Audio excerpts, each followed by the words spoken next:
Hello, good morning guys. So, nandito na naman po tayo sa Show Works. Then, excited po kami ngayon na i-share sa inyo itong video na ito. So, ito pong video na ito is requested by Ma'am Maricel Pias ng Lesandra Camellia Subdivision, Kaipian, San Jose del Monte, Bulacan. So, shoutout sa iyo ma'am and thank you very much at kami na pagkatiwalaan mo para mag-repair ng ambassador sopa mo. At the same time guys, dito sa video na ito, ituturo namin sa inyo yung step by step paano ba namin na-repair yung sopa ni ma'am and hope na makatulong po especially doon sa mga gustong mag-repair ng ganitong klase ng sopa. So, before we start guys, so please share this video para mas maraming makapanood. Leave a like and subscribe. Pahit na rin po yung notification bell para mas updated ka po sa mga bagong ginagawa natin dito sa Show Works. Again, thank you and see you soon.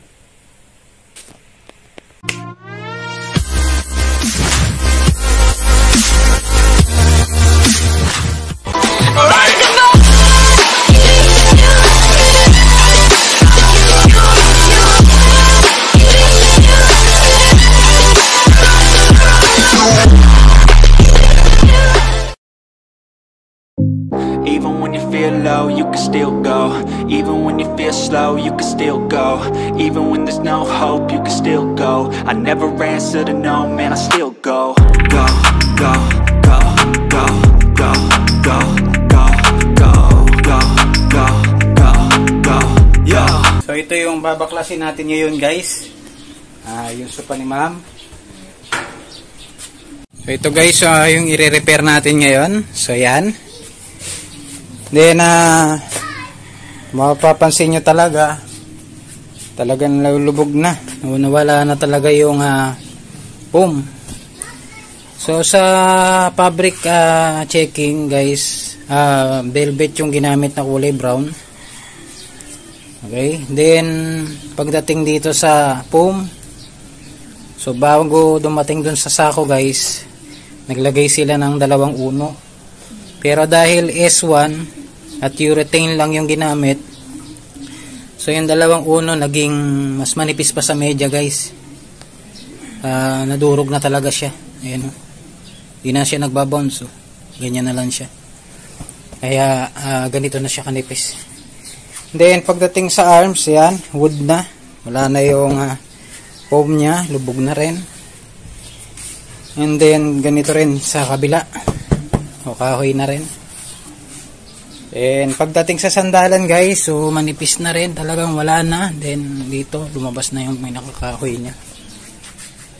Okay, so check natin ilalim guys. So ayan, wala na yung backing nya, wala na yung tissue dito. Then natanggal na rin yung mga nosag guys. Ayan, lumusot na yung foam. Then, yung walang rubber strap, so gumamit sila ng tali guys. So, sa tali natin, mas makapal pa yung sintas ng sapatos. So, yun. So, ito yung kabuuan guys. So, pagdating sa ganito, pati yung paa niya, ayan guys, nasira na rin pala. So, 90% na restoration to guys. Then, challenging na rin sa atin na pagandahin yung ganitong sopa. So ayan. So ito yung ano nya, yung boxing nya. Wala na rin talagang foam.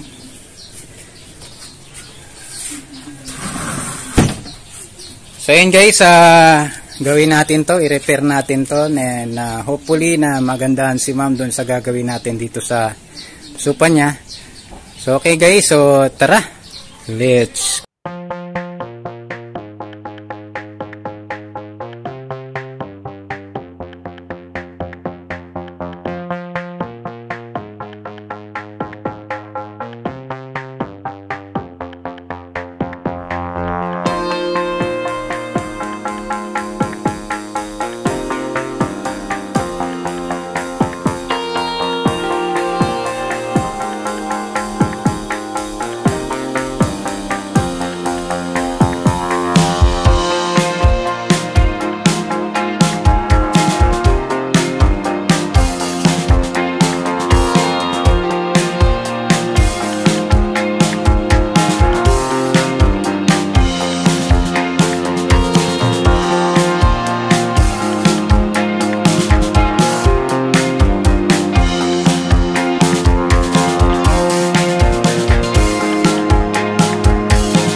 ng sapatos. Kaya na yan guys, may nakikita na tayo yung mga dugtungan niya, sira na. Nagtanggalan na yung mga pako. Tapos yung nosag na bumitaw. Ayan.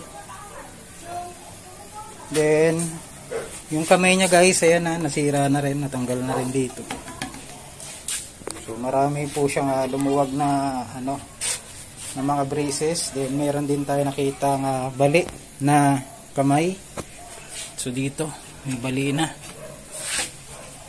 So yan guys. So ayusin natin to. So ito nga pala yung mga nabaklas natin guys. Ayan. So talaga nga sira na. So ito yung sa sandalan guys, sako tsaka lang. Ayan. Then yung ibang foam talaga guys na lalasag na. So ayan. So linisin natin to guys, na ayusin natin yung mga dugtungan tsaka yung frame. So patibayin natin uli. So okay guys, so tara, let's go.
what's wrong and why you never said you felt that way. And guess you're trying to stay strong and fake a smile until I look away. But I've known you too long, it hurts to watch your blue eyes fade to gray as you fade away, as you fade away.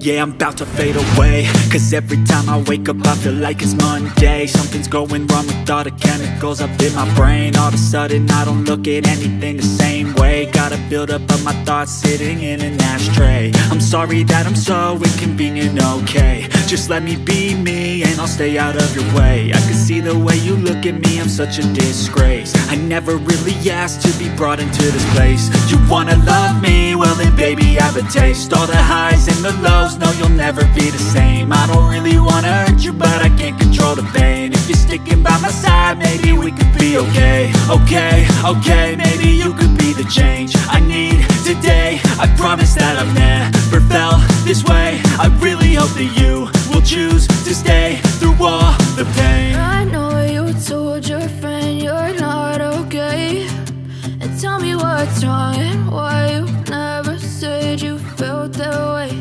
And guess you're trying to stay strong and fake a smile until I look away. But I've known you too long, it hurts to watch your blue eyes fade to gray as you fade away, as you fade away, as you fade away.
Try to stay strong and fake a smile until I look away.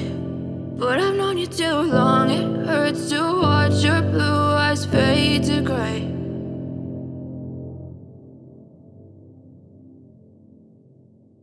Na maluluwag talaga. So ang ginawa natin guys, binaunan natin uli ng pako, then inayos natin yung kahoy para once na kinabit natin yung rubber strap. Kasi ito guys, yung rubber strap, pag dumami talaga to, may tendency talaga na hilahin niya yung frame dun sa dulo at saka dito, maghilahan sila. So kung hindi matibay yung mga pamakuan dun, sa mga ganitong cornering, may tendency talagang mahila. Baka masira pa yung frame. So ang ginawa natin dyan guys, dinouble check muna natin yung framing, saka pa lang natin in-attach yung rubber strap. Ayan. So, yung tulong ng rubber strap guys, hindi mape-persa yung nosag.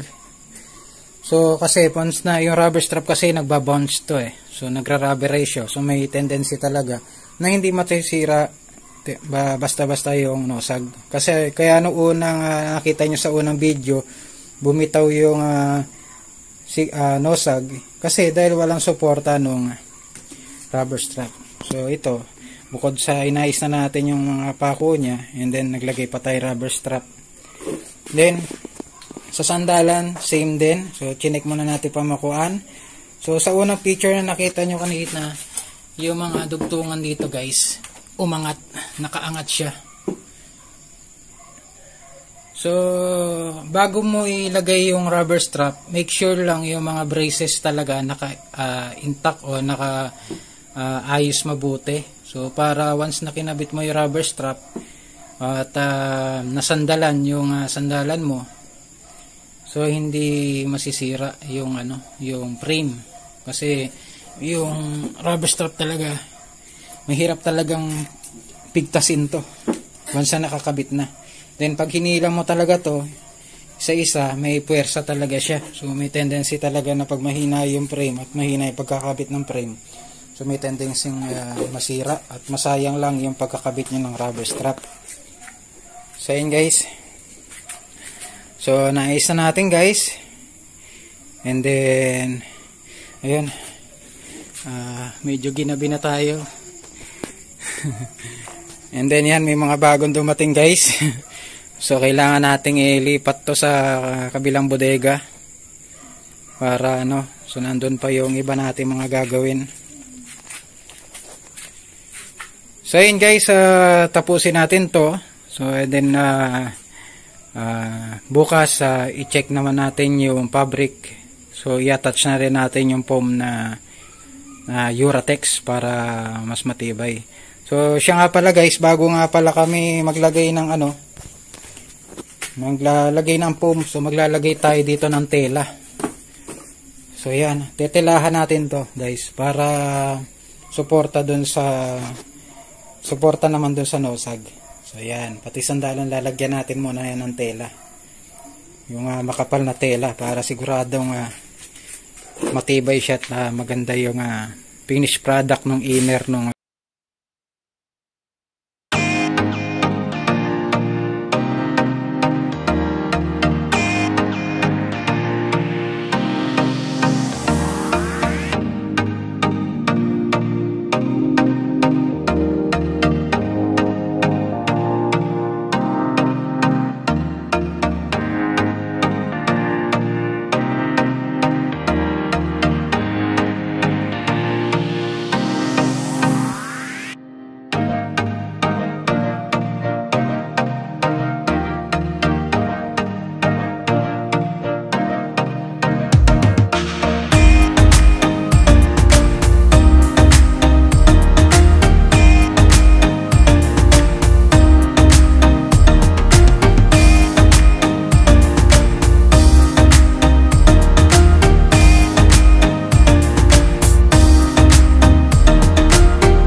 so nalagyan na natin ng cover yung sofa ni ma'am. So yung nilagay natin na cover is fabric na cover.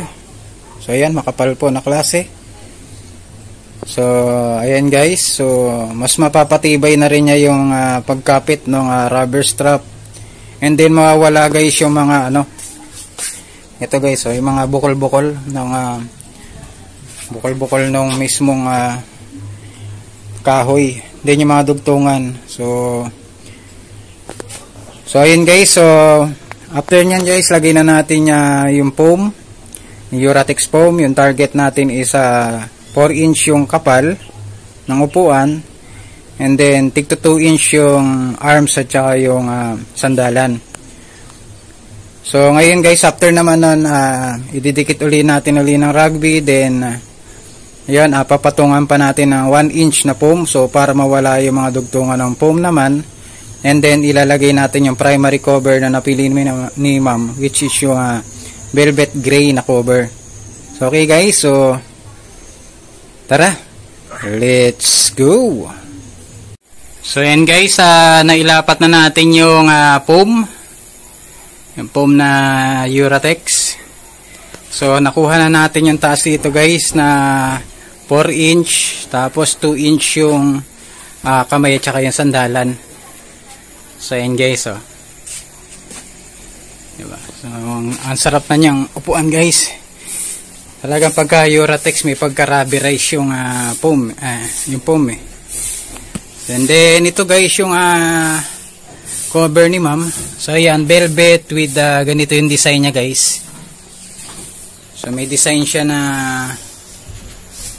ganyan. And then yung tahi niya guys, ayan. So paganda na design. And then yung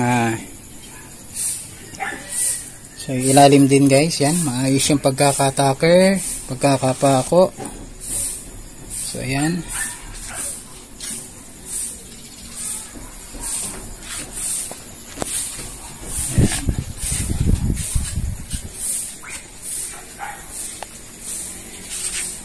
And then after nun guys, ilalagay na natin dito yung boxing. So maglalagay ulit tayo dito na foam na uno.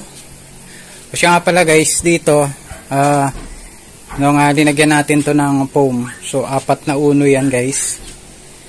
Then dito 2 uno sa ganito sa arms nya. And then gumupit tayo ng uno ay medya na foam. Then rinagbi natin dito guys. So para makinis siya guys, rinagbi natin para hindi halata yung dugtong niya dun sa sandalan, ay sa arms. So ito isa.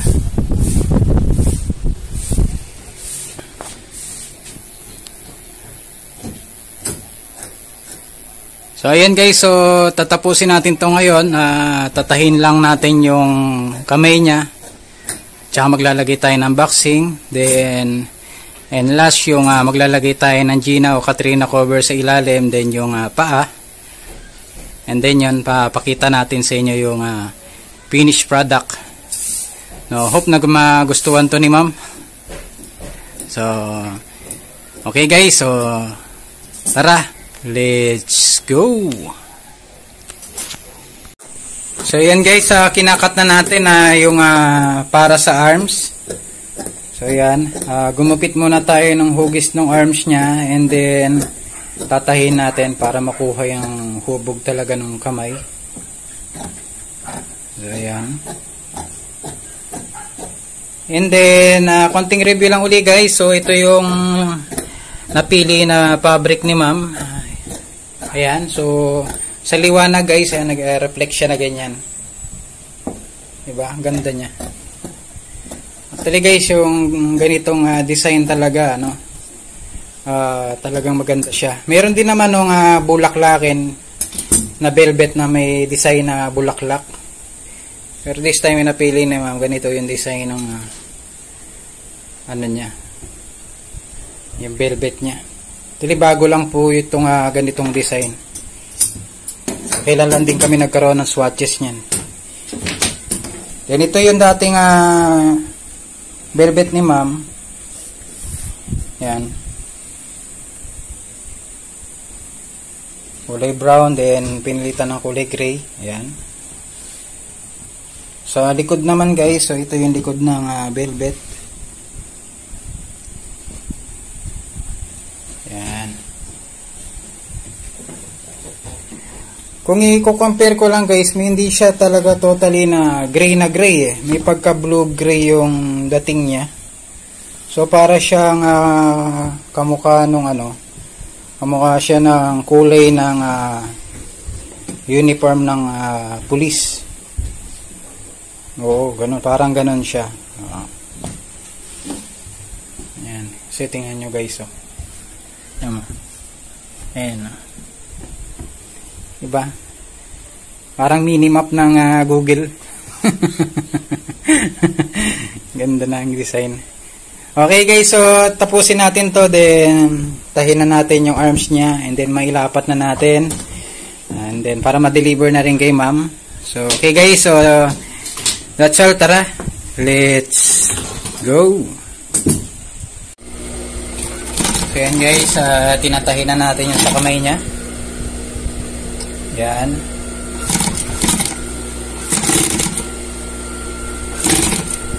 Kasi nga pala guys, dun sa sinulid niya, number 22, yung ginagamit nating sinulid. So, mas makapal siya na sinulid, yung pang-upholstery talaga. And then, para mas mapatibay na rin natin yung mga dugtungan niya. So, ayan. Same, yung ginagamit natin guys, dito is yung walking foot natin na makina. Yan. And sa walking foot kasi guys, compare dun sa high speed. Sa high speed kasi inihila mo, binabatak mo yung yung tela. Sa walking foot guys, dahil word niya, yung pangalan niya talaga is walking foot, yung mismong ito, gumagalaw yan guys. Siya na yun naghihila. So para maging pantay yung niya. Maging pantay yung talon ng sinulid at yung karayom. Ayan. At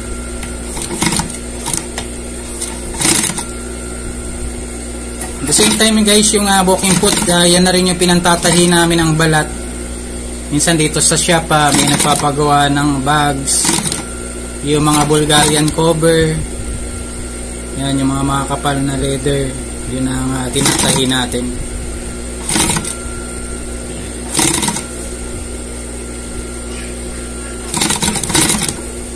Then after niyang tahin guys, tatahin uli yan pabaligtad. So para magdoble yung tahi niya.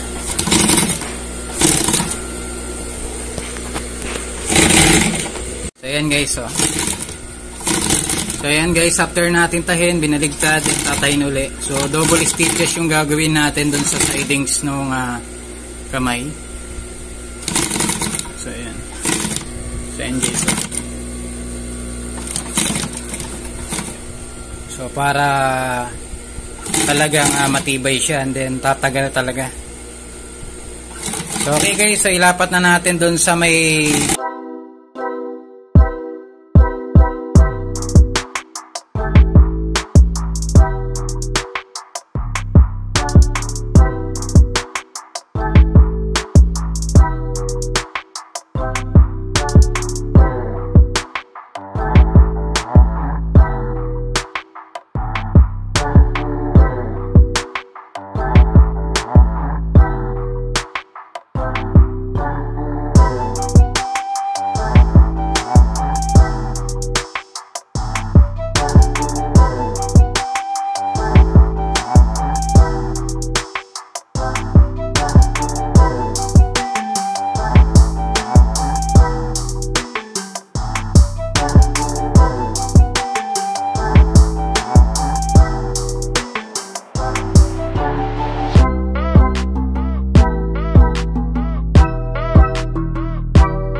Then bago natin i-fix yan guys, yung sidings muna. So naglagay tayo ng boxing dyan guys. And then naglagay pa tayo ng additional cover dito na gray. Yan. Bago natin lagyan ng foam uli. And then ilagay yung primary cover. So yan. So para kahit masipa guys, hindi mabubutas dahil bukod sa may supportan na siya ng fabric, then lalagyan pa natin ng foam and then saka pa lang yung primary cover. Same yan guys dun sa kabila, ganun din. So yan guys. So bago ilagay yung primary cover na to, so linagay muna natin ng kulay gray uli na fabric. So okay guys, so after nito lalagyan na natin ng Gina cover and then lalagyan ng design yung sandalan. Then after nun, saka natin i-cover up na yung pinakalikod and then igakabit na yung Gina at Katrina cover. Then syempre yung bagong gulong, bagong paa nung sopa natin. Okay guys, so tapusin natin to ngayon. So tara, let's go. So ayan guys, so after nung paglagay natin dito ng fabric, and then dinagyan natin ng additional foam guys para suporta dun sa side. So ito yung gilid ng sopa guys, yan. So bukod doon sa fabric cover na suporta, naglagay pa tayo ng foam para if in case na accidentally na masipa yung side or mahawakan, talagang hindi nalulusot. So parang tri-coat na yung linagay na.